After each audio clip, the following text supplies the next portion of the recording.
Yes ကဲဒါပြီခင်ဗျအခုဆိုရင်တော့ event လာပါပြီခင်ဗျဒီနေ့မှကျွန်တော်စပြီးဒီနေ့မှကျွန်တော် event မှာစတင်တာဒါတော့ကျွန်တော်ဖေးပါခင်ဗျဒီနေ့မှတော့ကျွန်တော်တို့နိုင်မရဘူးဖြစ်ဒါဆိုဒီကဘာလာမလဲတော့မသိဘူးကျွန်တော်မမြင်လိုက်ဘူးကဲကြည့်ကြီးကွာဘာချက်ကြီးတော့နေအောင်ကလိုင်းညမရဘူးငါဝင်မှုပါလောက်ပါနဲ့ဟုတ်ရဒီချက်ကြီးอ่ะအိုနေရသွားနေရထင်တယ်ငါတို့ဓမုံရပါပြီဟိုက်တယ်ချီကီချာကာစာကူတဲ့ဒီကောင်ငါမသိပါဘူးဘာလို့လဲချီကီချာကာစာကူတဲ့အခုတော့နှစ်ပုံးတော့ရပါဒီကောင်ကဘာအောင်နေမသိဘူးညချက်ကြီးကွာဘာအောင်လဲဟင်တခါမှတော့မမြင်ဘူးနော်အဲ့ကောင်ကြီးတခါမှတော့မမြင်ဘူး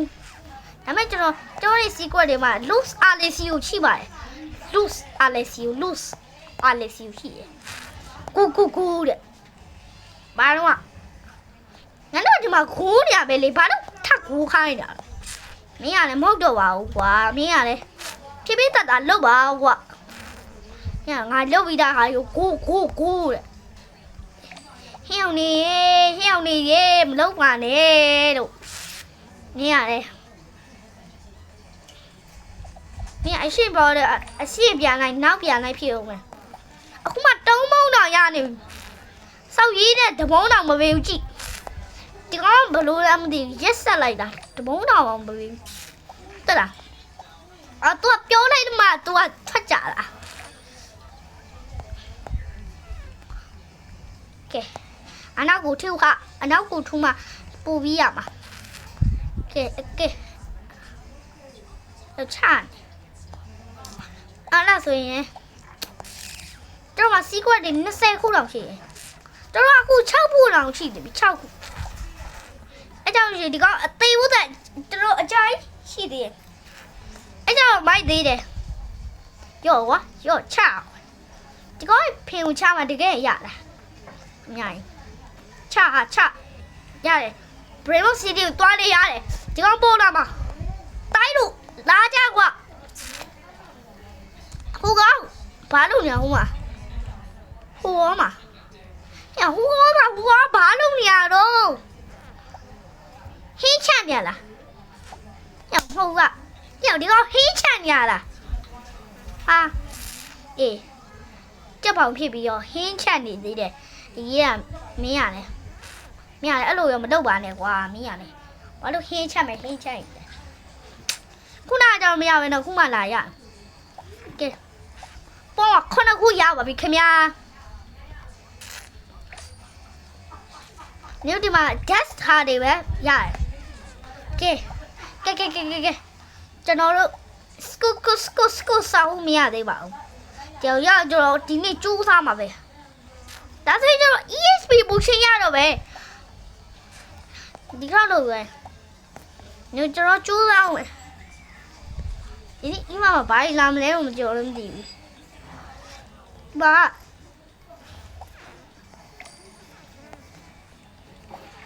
ကဲအခုကျွန်တော်ကိုးပေါင်းတော့ရောက်သွားပြီခင်ဗျကျွန်တော်ဒီကောင်ကြီးဟိုင်တော့ကျွန်တော် share ပဲဖြစ်မယ်အခုကကျွန်တော်9နိုင်ခွဲပေါ့နော်9နိုင်ခွဲနေပြီအခု10နိုင်ကြားလို့ရှိရင် IFA ပြီးမှဖြစ်ပါတယ်ကဲဒီနေ့ပုံးနေရလို့ရှိရင်တော့ကျွန်တော် IFA ပြီးမှဖောက်ပါမယ်ဟိုဒီကောင်ဘာဖြစ်နေလဲမြန်လာဟာမြန်လာလို့မေးဘာဖြစ်လဲမြန်လာလို့ဘလို့ဖြစ်နေလဲဟိုက်တယ်ဒီကောင်ဘာရှောက်ရောနာကဲကိုစလီယူလောက်နောက်တစ်ခုတော့အခုပြကျွန်တော်ဘုံဘာဒင်းတို့စုရောက်သွားပါပြီမယုံကြည်လိုက်တော်လားတော့ဒီကောင်ကြီးရောက်သွားနောက်ထပ်ဒီကောင်ပဲကျွန်တော်အဲ့ဒါတော့ဘာလဲဆိုတော့ကျွန်တော်ပြောပြပါခင်ဗျအဲ့ဒါကြတော့ ဘုံမတီးလူစုထဲမှာရှိရ boss ပါခင်ဗျအဲ့ကောင်နေမဲ့တီးရလူတော့လက်ညှိုးထောင်ပြဗျာမတီးရလူတော့လက်ညှိုးမထောင်ပြနဲ့နော်ကျွန်တော်ပြောပြဟုတ်ပါတယ်ဘာမို့ခလက်ခုခလက်ပါခင်ဗျမတီးရလူနော်မတီးရလူဒါလည်းပြောပြရဖြစ်တယ်တီးရလူကြီးကြောင့်နည်းနည်းမေ့သွားလို့ရှိရင်ကျွန်တော်ပြောပြရနော်ကျွန်တော်အဲ့ကောင်ကြီးတီးရဒါပေမဲ့ဒီကောင်တစ်ကောင်တော့ကျွန်တော်မသိဘူးတကဘာလည်းမသိဘူးအကောင်နေမေးကျွန်တော်လည်းမဖတ်တယ်ဦးကချစ်ကနကားလို့ပဲကြားဘူးကဲလာဒီယာတစ္ဆာကိုတွားရင်တွားကြည့်မှာကဲအေးမိုက်တယ်ဖဲစာဟူးတယ်ငါတခါမှမမြင်ဘူးနော်ဒီကောင်ကြီးဟုတ်တယ်ဖဲခွေးတယ်ဟုတ်တယ်ငါအဲ့ကောင်ငါတခါမှမမြင်ဘူးဒီကိန်းမှာရှိမှာကွာဖဲစာဟူးဒါကြောင့် leaf စာဟူးဒီစာဟူးရမရှိတော့ကောင်းတယ်တော့ရပြီဒါကဲအခုကကျွန်တော်73ပုံရနေဒါကြောင့် fair crate တယ်ဟိုကန်ကောင်းတော့ fair စာဟူးရပါခင်ဗျာဒါကြောင့်တော့3စာဟူး crate ပါခင်ဗျာကဲ shop ထဲမှာရှိပါတယ်မယုံကြည်得啦，不给，快，要么这虎妈那面的话，俺那要的，这家就上，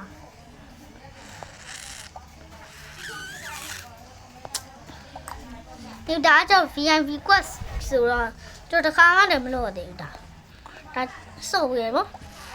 他白天鸟收来说，本来哪天收来说，就拿来慢慢米了吧，我看那。ကျွန်တော်အခုလာပါတော့ဒါကကျတော့ဘာလာလဲဆိုတော့ November ပေါ့နော်မတိရလူကြီးဆိုရင်ကျွန်တော်မေးပေးရနော်တိရလူကြီးလက်ရှိရ Good job တဲ့ငါတို့အခုစုချနေဟာ Good job ပဲဂုံးဟာမလား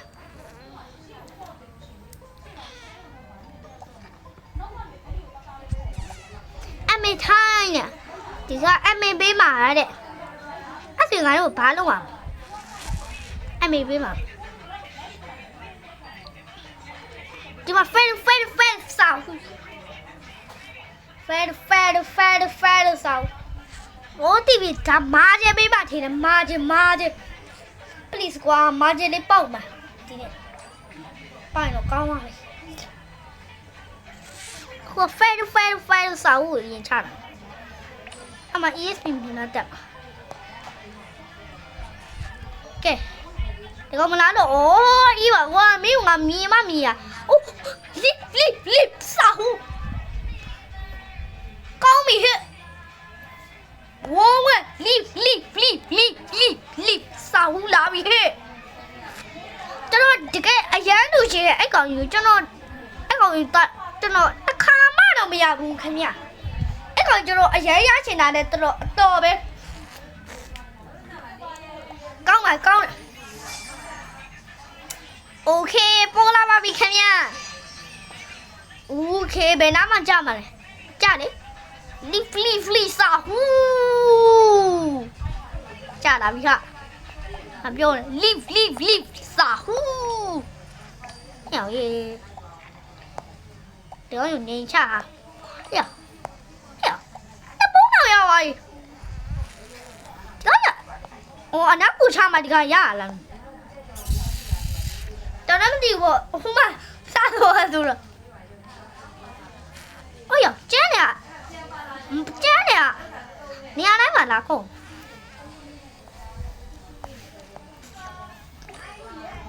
ရော့တော့မရရော့ချဟာရော့တိုက်ချကြားရောက်ရင်ပါစက်တဲ့ဝေငုံရွာဒီကောင်ရဲ့ကဲတပုံးရတယ်အဲ့ဆို၄ပုံးဒီက6ရက်ဆိုရင်ဒါပြောင်းမှာတဲ့ကျွန်တော်ဘာပြောင်းမလဲတော့မသိဘူးဟာကျွန်တော်မရသေးပါဘူးဆိုရင်အေးရမဟုတ်တော့ဘူးဒါတော့ကဲလောက်ဟာဒီကောင်ချပြီးတော့ချဘာလေးလာမလဲတော့မသိသေးဘူး ဒါမဲ့ပုံးနေလိုက်ရှာမှလည်းမသိဘူးမစော့နေအော်မမြင်မင်းကငါမင်းကဘဲရောက်သွားပြီလေအဲ့ဒီရောက် leaf ရောက်သွားလို့လူရောက်သွားလည်းမသိမင်းလိုက်တယ်ဘလူးရောက်သွားလေ leaf ယောအဲ့ထွက်သွားလားဟုတ်တယ်ထွက်သွားတာဒီကငါတို့ကြောက်ပြီးပြေးသွားတာအဲ့ဘယ်ပြေးသွားတော့ဟဲ့ဘာတွေ့ရတော့ဝါပြီပေါ့အကောင်မရှိတော့ပုံကတော့9ပုံပဲရှိတယ်ဟဲ့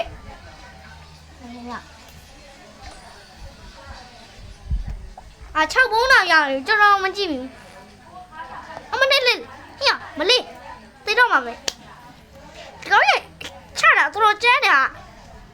ကျန်းတယ်မင်းကရှုံးမပေးနိုင်ဘူးယောကွာငါရဲ့ best friend တော့ဒါယောကွာတိုင်း Los Alessio မင်းမလုပ်လိုက်တော့ Los Alesiositos dicen Alessios အဲ့ဒါပဲပြောင်းတော့မယ်တော်ပြီအဲ့ဒါပဲပြောင်းတော့ Los Alessio မှာချမှာတကယ်ရတယ်ပူရရ Los Alessio မှာ Los Alessio ဆိုရင်တီးလေးမလို့မြင်ရတယ်ကွာအဲ့ကြရင်လေပုံးနေတော်တော်များများရတယ်ကွာ Los Alessio ကွာဒါမှ Los Alessio စူးစားတာကွာကောင်းတယ်နော်10ပုံတော့ရတယ်ဒီကောင်ကြောက်ပါဒီကောင်ကြောက်မလို့ကျွန်တော်အများကြီးနေရပုံနေအဲ့ဆိုကျွန်တော်က robot တော့မရှိဘူးဗျာကျွန်တော်ပတ်စံ9သိန်း2000ရှိရကျွန်တော်ဈေးတွေများလာလို့ရှိရင်ကျွန်တော် robot 1000ဝယ်ပါမှာခင်ဗျအဲ့ကြိုင်လေကျွန်တော်လုပ်ပေးမှာမနော်ကဲအခုတော့လုပ်တော့မယ်အခု9ပုံနော်ပတ်တယ်လည်းမမြင်ဘူးမလားဒါကြတော့ INDEX ဆိုရပတ်ပြဘရောကမရှိရလူကြီးလက်ထောင်ပါမရှိရလူကြီးလက်မထောင်လည်းပေါ့ကဲဒါကြတော့အခုကျွန်တော် level 76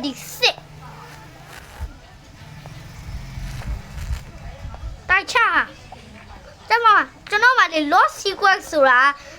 နှစ်ခုရှိရဗျ lost trophy ရ lost Alessio ရှိ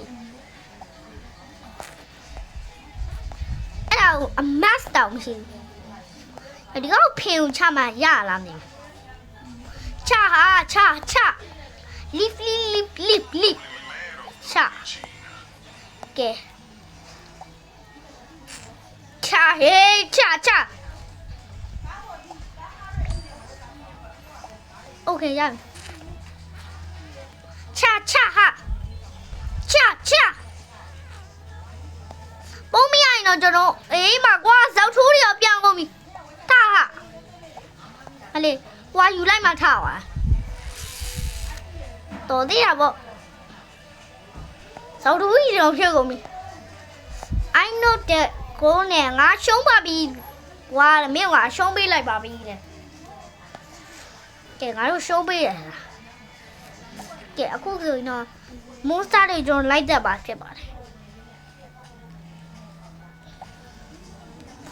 โอเคရပြီ10ပုံနော်ဟော17ပုံရနေပြီရ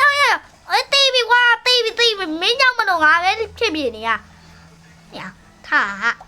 ညမထားနိုင်တော့ဟမ်ဘာလို့လဲတေးပြီဘာလို့သွားတော့ငါကွာဟဲ့ဟောရပြီဟိုသေးအောင်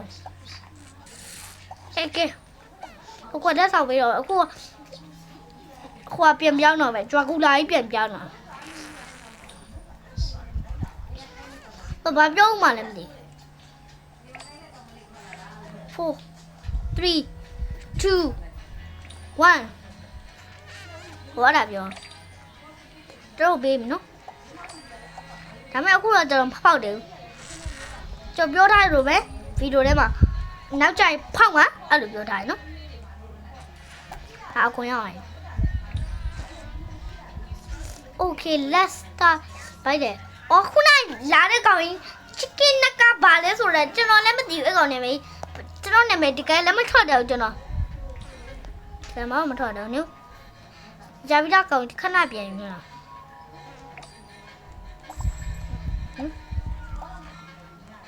ချက်ဖောက်ကဲဖောက်ပြီးဝါ please ဖောက်လိုက်တော့ငါရပြီးတော့ငါမနော်ပါပဲဒီကလေးသားတို့လားလို့ဒီကလေးသားတို့လာမလားလို့ကြက်ပါပြီချာဟာကြက်ပါပြီနှစ်ပေါင်းအစီလေးရပါတယ်အစီလေးပဲဟဲ့ပေးလိုက်မယ်ကီကိုကာကီကိုကဲရောင်ရင်သွားရမင်းပါဖြစ်နော်အမင်းလေးကြောင့်အမင်းကကန်ဆိုးရရကဲဟာမေလုံလေဟာမင်းလည်းငါမဘေးဘူးလား Los Alesiositos ငါအဲ့ဒါပဲပြောင်းတော့မယ်တော်ပြီ Alessio အဲ့ဒါတော့စိတ်ညစ်သွားကဲပြောင်းကွာမီအောင်နဲ့ဒီကောင်ကငါ့ကိုလည်းမချဘူးဒီတိုင်းမှလမ်းသွားတယ်ဒါဂရိုင်းပူမဒူနဲ့တို့ကျွန်တော်မှဒီကောင်ကြီးကြည့်တယ်ဒါတော့ကျွန်တော်ရဲ့ဟာပေါ့နော်ဟုတ်ပါဒါတော့ကျွန်တော်လည်းမသိဒီကောင်နဲ့ဦးကပုံး20ရပြီကြာဖဲဆောင်းရရင်တော့ကျွန်တော်ကောင်းသွားပြီအဲ့ဆိုကျွန်တော်ဒီထဲမှာဆိုရင်ကျွန်တော်ကညပါရင်းနေအကောင့်တစ်ကဘာလဲတဲ့ငါလည်းမသိဘူးတဲ့အဲ့ငါကြည့်တော့မှာတာပြောတယ်ညတာပြောတော့ညပြောတော့မှာငါဟောရပြီနေလိုက်ဟောမနေnew BI brain rot is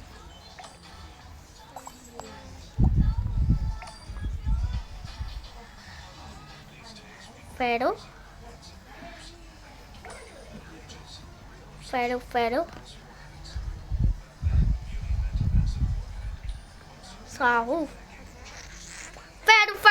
Sahu လို့ပြောတယ်ကဲအခုတော့ brain rot တို့သွားကြဒီကောင်လိုက်တခါလေးကြောင်းလို့ရအခုကကျွန်တော် Los Alesios ကိုပြောင်းထားမှာ14ဘုံတော့ရောက်ပြီရော့တွေ့ quest တွေကိုရင်တော့ပဲသူရောက်လာပြီဟုတ်တယ်ရောက်လာပြီသူရောက်လာပြီချက်ပေါရလာပြီ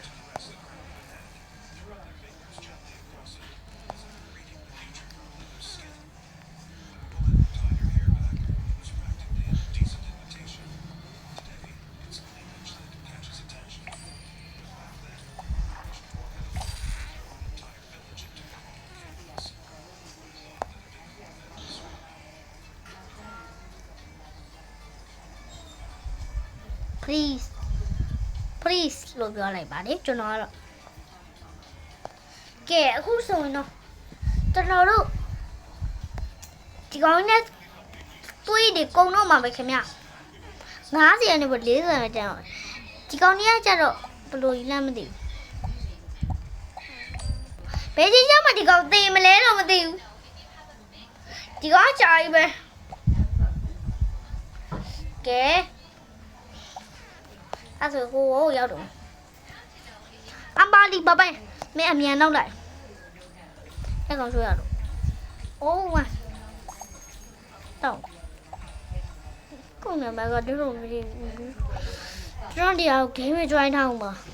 တို့နေတိုင်းတရားဆော့လို့ချင်းမ join ထားကဲဒါပကင်ကီကိုမှာ Los Alesiositos dicen Alessio တန်နေငါထောင်ကြည့်ပါထပ်ပြီ Los Alesiositos dicen Alessio ပတိရလို့တော့ကျွန်တော်ပြောပြပါမလေးလွတ်တော့လွတ်ထွက်တာပါကဲဒါဆိုရင်ကျွန်တော်28ပုံးတော့ရနေပြီ Oh my god ကျွန်တော်တော်များရပဲဒီတော့မှကျွန်တော်ပုံးပရခုအများဆုံးလည်းမသိဘူး အဲ့ဒါဆိုရင်တော်တော်လေးပွားတော့မယ်ဟုတ်တယ်ကဲဒါတော့ 2x ပါနော်ဒါတော့2ရက်ထိအောင်ပို့ပါကဲရိုက်ထားဟာရိုက်တွင်တာလောက်ဝရပြီလာလီတာတိဆောက်သွားတယ်ငါပါဝါလောက်ဆမ်းပါတဲ့ fight ဆောက်ဒီသားတို့ရေဆောက်လောက်ပါ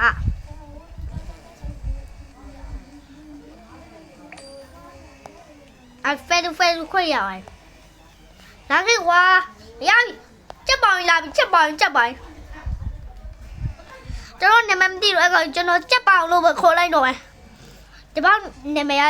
ချက်ပေါင်လို့ပဲကျွန်တော်ခေါ်လိုက်တော့မယ်နာမည်မသိလို့ကျွန်တော်ချက်ပေါင်လို့ပဲခေါ်လိုက်တော့မယ်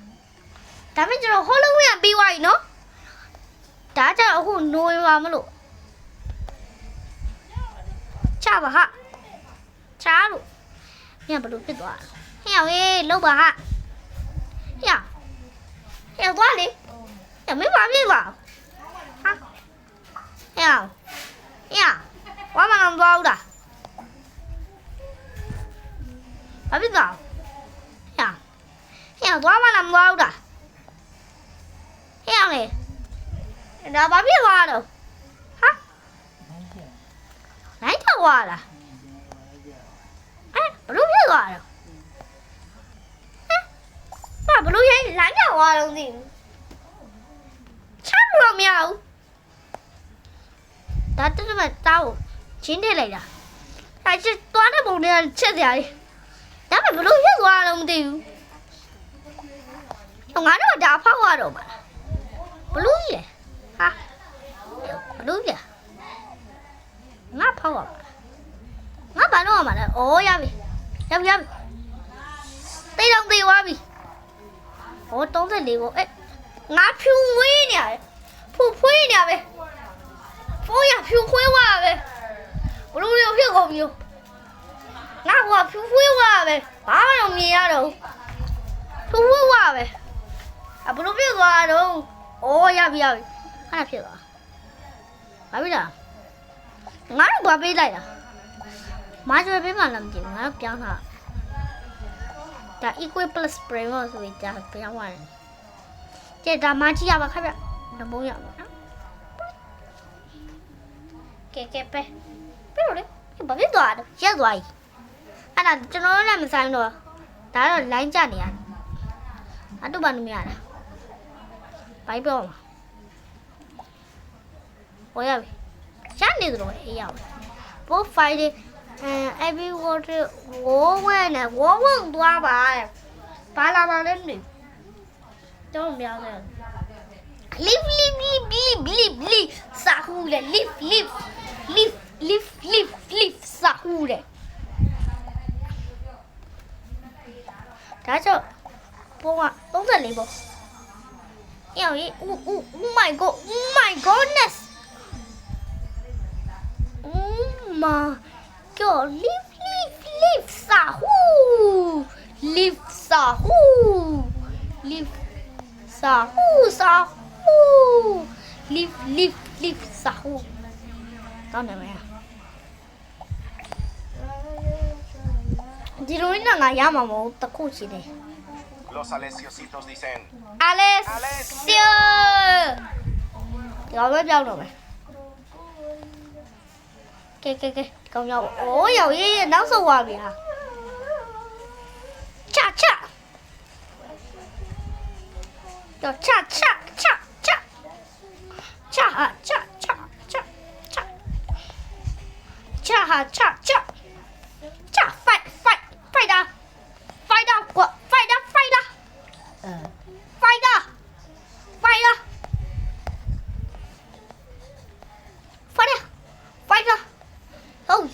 fighter ကဲနောက်ကတော့အချိန်ကြီးကောင်းတော့တယ်ညဝါဝတော့တာဖြည်းဖြည်းချဒီကောင်ကကျန်းတယ်ဒါကျန်းတယ်ကျွန်တော်ဘလို့ကချလို့မရဘူးကျွန်တော်အချနိုင်ဆုံးကဒီကောင်ရှိတယ်ကိုမတင်ဒီဒွန်ဒီကောင်တော့ရတယ် ဒီကပကင်ကေကိုနဲ့ပဲချရမယ်ကြော့တစ်ချက်တည်းနဲ့ရပါတယ်ကြည့်ပကင်ကင်ကိုတော့ပေးလိုက်တော့ငါဟိုင်းဟေ့ငါခုငါပုံးတပုံးကြီးရတာကွာမင်းစီရနေပြီးတော့ဟာ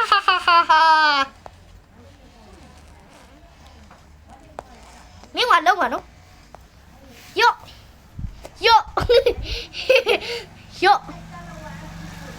ာ့ငါအဲ့လိုလုံးလိုက်တော့အဲ့ငါပုံးနေကြီးပဲဆက်ပေးနေသနာပါရဲ့ဟုတ်ကွာကဲလို့ကဲပကင်ကီတွန်းမတင်တွန်းမင်းကဒီတော့အချမ်းဆုံးကွာမင်းကအကုန်ရတယ်ညကျွန်တော် quest ရင်လောက်တာပါကဲဒါကြတော့နိုင်ဝတ်ဆိုတယ်ဒါကြတော့ဥစေကဖောက်တဲ့နောက်တစ်ခုကဥငါကဖောက်တဲ့နောက်တစ်ခုကကီလာဘော့စ်ကိုဆဲကတက်တယ်ဘော့စ်ကိုဆဲကတက်ကဲကိုမင်းလောက်ထားကွာအဲ့ဒါမှမင်းကဒီထဲမှာအကျန်းထုတ်ကောင်ဖြစ်နေမယ်ကွာယောကျုံးဟာမင်းအနောက်မှာလေဟေ့ဘာလုပ်နေရတော့အဲ့မှာကတူးလေးပေါင်းနေရလားအဲ့မင်းနောက်မှာမင်းမမြင်ဘူးလားယောဒီကောင်တော့ရပြီအဲ့ဒီကောင်ဆိုင်မှုလိုက်ဆိုကျွန်တော်ဒါနဲ့ပူလောင်တဲ့ကောင်ရှိတယ်လီနီအော်တိုပူစီနီဒီကောင်ရှိရဟုတ်တယ်ဒီကောင်တောက်တာဒီကောင်ရေဘွားလေရေပဲဆိုလုံးနေရှားမှာကွာဒီကောင်လေးရတယ်ဒီကောင်အိုးဟုတ်တယ်ဒီကောင်လေးရေဘွားလေဒီကောင်အခုတော့အရင်လောရပါကရေဘူစ်မဒုစ်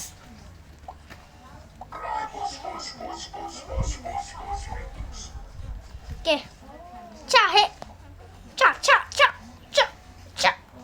let's go ချလိုက်တော့ကဲပောက်ကွဲကဲအဝေးကနေပြောရတယ်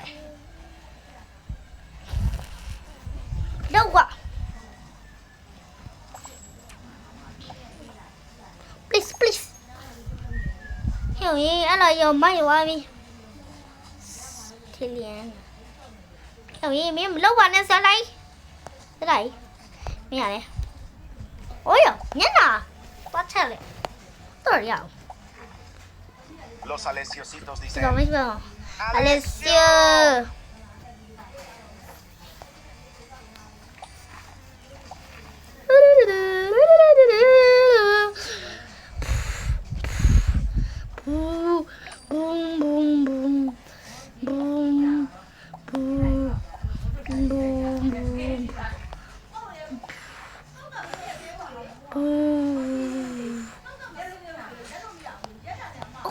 ကြည့်ပြီးတော့ဒီကောင်ရဲ့အလေလားပါ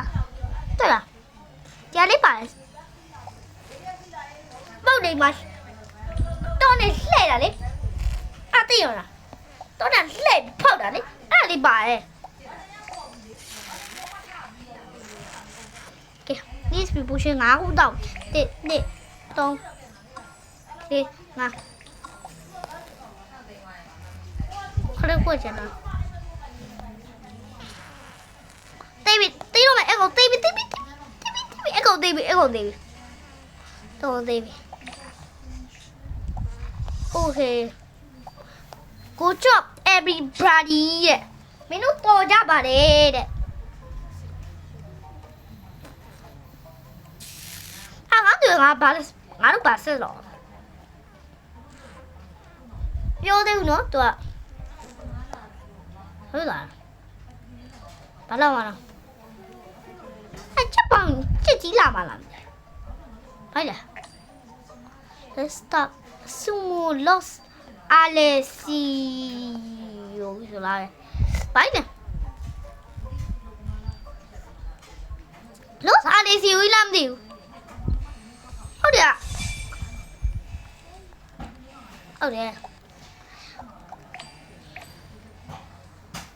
တယ်ကိုကနိုင်3